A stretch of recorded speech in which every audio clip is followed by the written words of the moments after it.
ينصح للإنسان ويفسح في الإحسان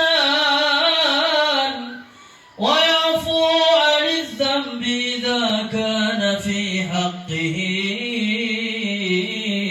وسببه، وإذا ضيع حق الله لم يقم أحد لغضبه، من رآه بديهة هابه، وإذا دعاه المسكين أجابه، يقول الحق ولو كان مرا ولا يضمر لأحد غشا ولا ضرا.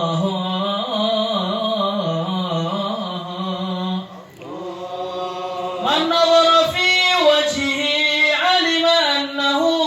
وجه جذاب، وكان صلى الله عليه وسلم ليس بغماز ولا عياب، إذا سر فكأنما وجهه قطعة قمر، وإذا تكلم فكأنما الناس يجنون من كلامه أحلى ثمر،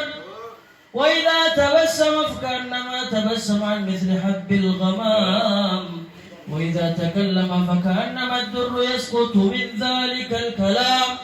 وإذا تحدث فكأن المسك يخرج من فيه، وإذا مر بطريق عرف من طيبه أنه قد مر فيه،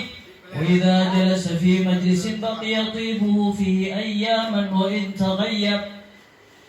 ويوجد منه أحسن طيب وإن لم يكن قد تطيب، وإذا مشى بين أصحابه فكأنما